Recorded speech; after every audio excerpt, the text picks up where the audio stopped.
Just get this here. Well, good morning.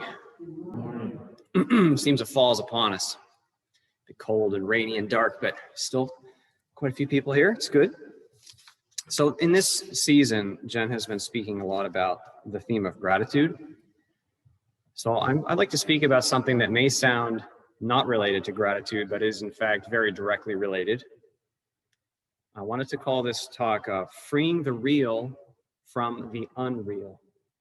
Because when we know what we really are, gratitude is very natural. It rises up in a wellspring because of what we truly are. I want to start with two quotes from the non-duality teacher, Rupert Spira. The first quote is, "The discovery that peace, happiness, and love are ever present within our own being and completely available at every moment of experience under all conditions is the most important discovery that anyone can make." And the second quote is,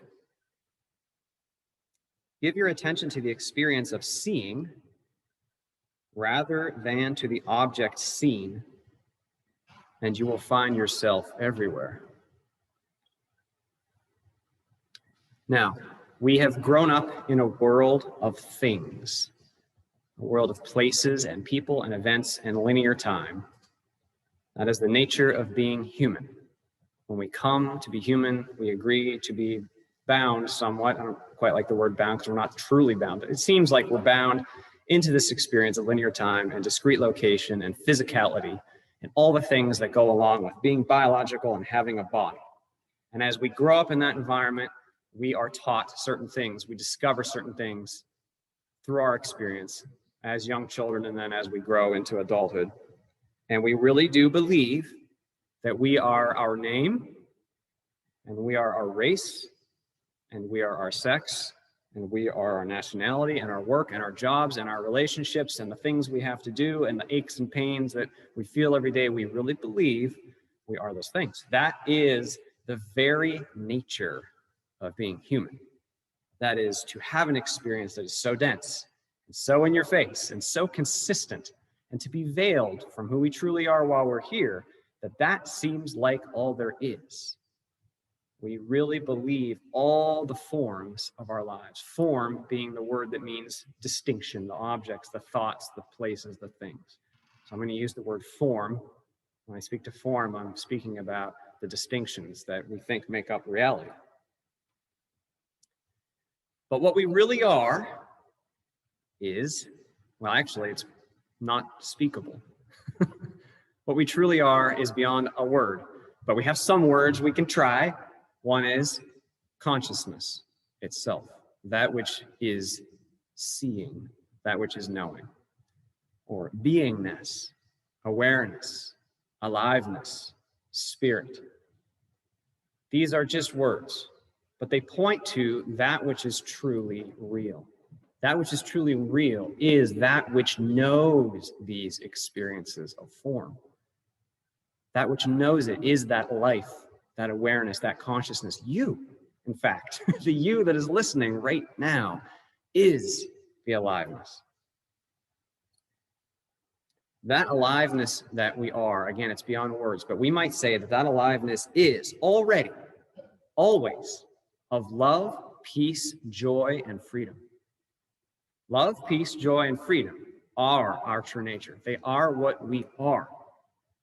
That is the truth of being. And when all the other things are shed, when physical death happens and we return home, or when we have moments that we feel connected to the divine, when we hear something that we resonate with, when we see the beauty of nature, when we have these moments that we know our connection with the divine, we know just for at least a split second, wow, I am love and peace and joy and freedom. Now, that is not what we experience every moment of every day for most of us, because we are deeply tied into the world of form. We are deeply tied into our associations with all the things of the world that we think define us. And those things get threatened. For instance, you believe you are the body. And guess what? The body dies. We see other people's bodies die. We see our own bodies aging and deteriorating in certain moments of time. We see this and we think that's me. So I am threatened. Or we think we are our jobs. I'm actually expecting an impending job loss in the spring. I've been in one company for 15 years. I'm about to lose that job. Is that who I am? No. But we do believe that we are the things that we do. Or our relationships, we associate, I am so-and-so's parent, or so-and-so's child, or so-and-so's lover, or so-and-so's friend.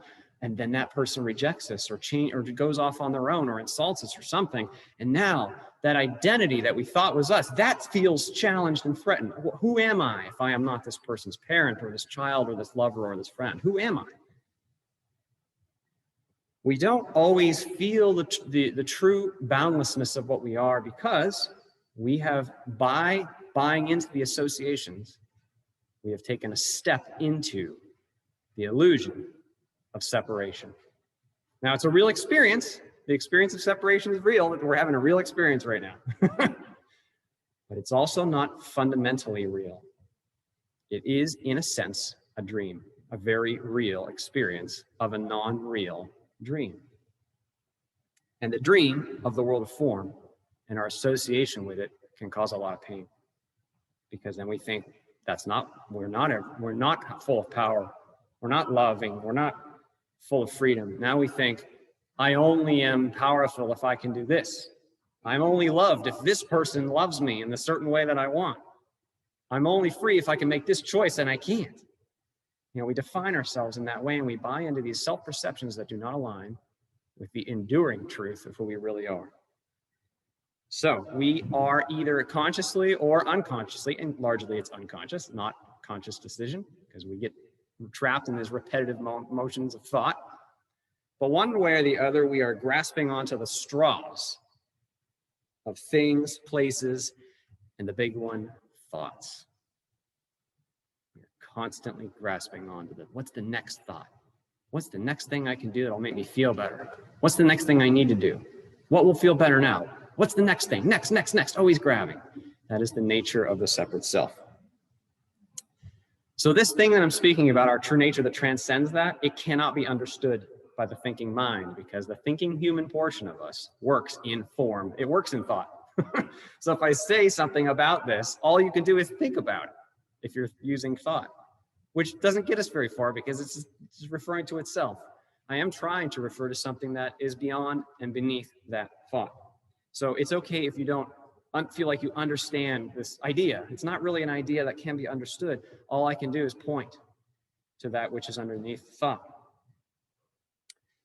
Okay, so that being said, if this is not about that thought, this is not about form, what we're ultimately doing here, what is ultimately what's going on? Life. Life is happening, experience is happening. The rich vibrance of form is happening within that which is always real and fundamental, life itself. So when we find that, as the Spira quote says, when we know that, we find that joy and love are always present in all conditions. All conditions. Because there is never a condition that exists without your consciousness perceiving it. Everything exists as it is known. Known by what? Known by life. Known by you or me. All of us. How can we possibly experientially find then that peace and that love that we are? Because when we find it, we do feel gratitude, because now we know, oh my gosh, I'm not the limits of the body. I'm not the limits of my job. I'm not the limits of my relationship. I really am more. So how can we experientially find that while we are so deep in this rich and amazing dream of being human? Well, there's not one thing that anyone can say, but I want to suggest 7 ideas that we can keep in mind, because we like to think in terms of practical things, specific things we can do, and I think these can help. These 7 suggestions help us to untangle that which is real, spirit, the I, the consciousness, with that which is unreal, the illusion of form, the association with the limited, the association with that which is separate and limited. Now, these seven things are also, when people talk about these ideas, each one of these might be mixed in with the idea of meditation. And in fact, meditation can be a practice of one or more of these suggestions. But I'm going to talk about them separately because the thinking mind likes to think one thing at a time. So we can hold each idea, but know that most or all of these can be known as a purposeful and practical practice of what we call meditation. Meditation is just a word, but each of these are in a way a part of meditation. Okay, the first thing is we can benefit by spending time. That's key, linear time. We're here in linear time, so we got to use time, take time, spend time with our awareness itself. So what does that mean? That means taking time to sit and to return your focus away from the thoughts and the labels and all the must-haves and all the need-to-dos and all the feelings of your body and all the stress. Turn your attention back towards that which is the I itself, the experience itself. Now, this can be very difficult to start because, oh my goodness, after a lifetime of thinking all the time, every day, every second, we think thousands of thoughts a day. This stream, this momentum of thinking is constantly bombarding us. It's like standing in a river. I like the metaphor. It's like being in a river. So when you close your eyes and you sit down and try to meditate, it's just thoughts are just hitting you constantly. And you spend a few minutes doing that, you think, man, I'm not meditating. All I'm doing is thinking about lunch and paying the bills and like, you know, I got to do this thing for this person. I can't stop thinking. That's okay. That's okay. The river has momentum because you've given it momentum by paying attention to the thoughts all the time. You don't stop the thoughts. You can't. All you do is stand in the river as best as you can and return your focus to the present moment. The thoughts begin to slow. It's like I don't know if when you were a kid, if you played in a pool and you went and did a whirlpool in the pool and made like momentum in the water with your friends, you know, and it's really fun and the water's carrying you around. When you suddenly decide to stop and you stand firm in the water, oh my gosh, all of a sudden all that momentum you built up's hitting you and knocking you over. It's kind of like that, except so you're not stopping the water by trying. All you're doing is standing still and the water begins to slow. And in this metaphor, the water is thinking, thoughts. So spending time with that awareness itself is very powerful because as you do that, the thoughts do lose their momentum. And as that happens, there are moments when the truth awareness can arise all on its own. It's not something you go and get. And the peace that you might experience is far, far worth it. Okay, so the first one is to spend time trying to locate and focus on awareness itself with your awareness. The second is mindfulness. Try to be aware of exactly what is at all times. That is, be aware of exactly what is happening, what is occurring, what is being experienced, including the labels that you are putting on it. Okay, including being aware of what beliefs you are imposing on this experience that you are having. And so there's really kind of two parts to that. There's one is becoming more aware of your own thoughts. I just had this thought, man, okay. You don't have to judge yourself, just notice. I just had a thought that this person in front of me gave me a bad look, now I must be ugly. whatever the random thought is that arrives, just notice it. And be mindful of, oh, I thought that. Just be mindful of what is actually occurring. And second, be fully present in all that you do. If you need to wash your hands, feel washing your hands. Feel the sensation of the soap and the temperature of the water. Feel what it's like to have hands. Be present in it. Don't be lost in the thoughts about everything else. Be present with what exactly is here now. Okay, the third thing, feel your aliveness.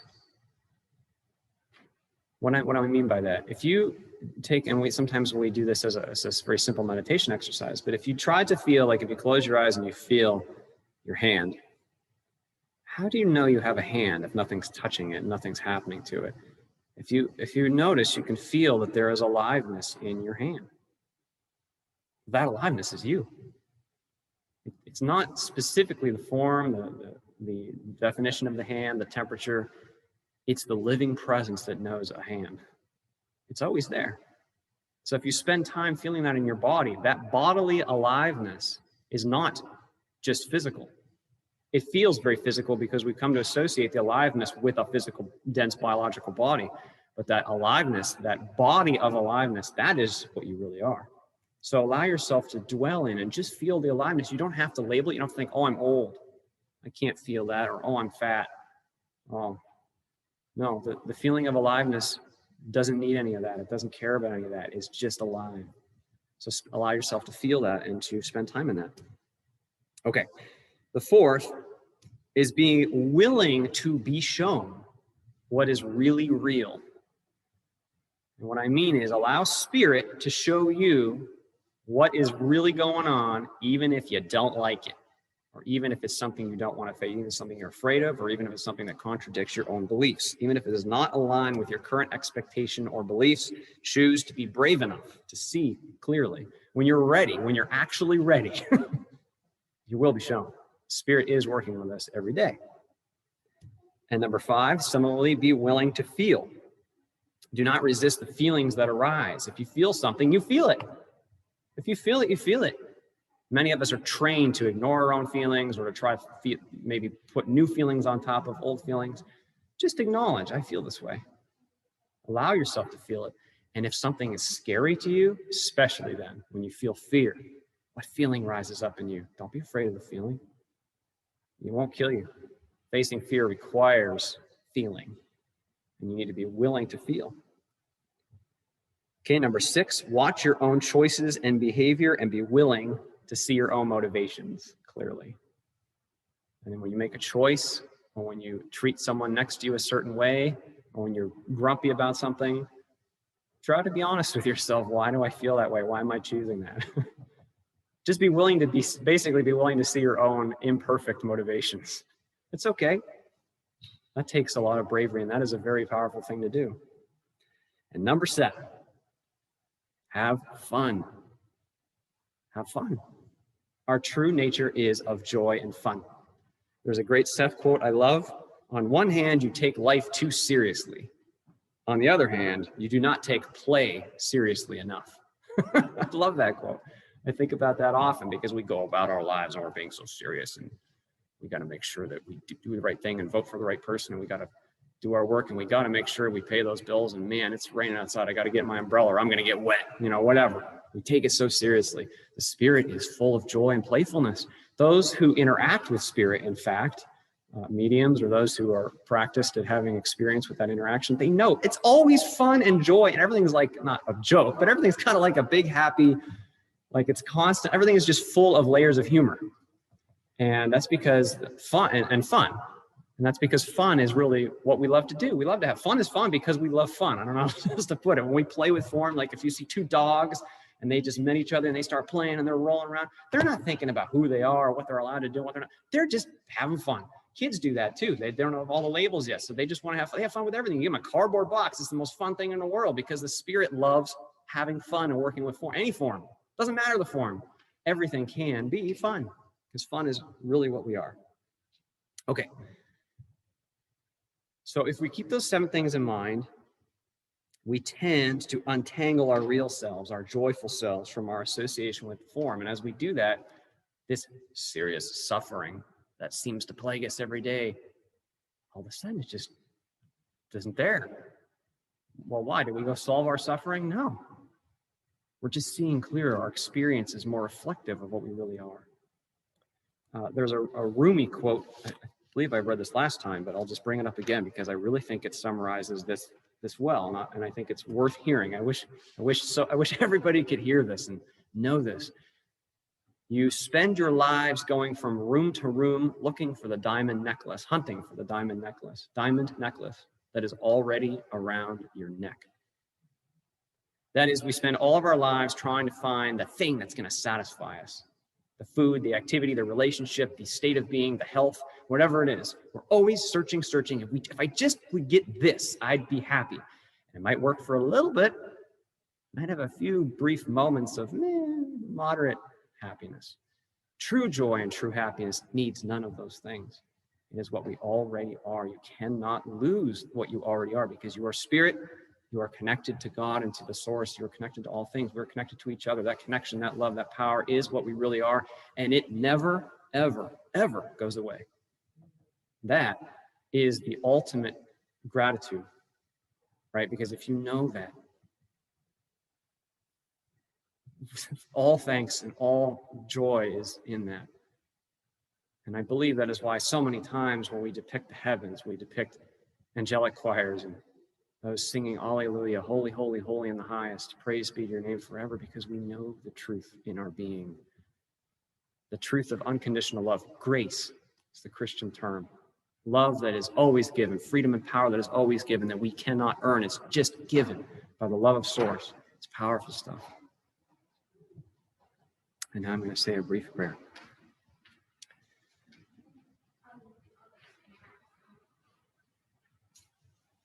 Powerful God, thank you so much for this wonderful day. Thank you for this moment, this precious hour that we have the ability to make choices and to be physical and to interact with the world around us, with the people around us. Help us to do so in a way that is good and loving and reflective of our true nature.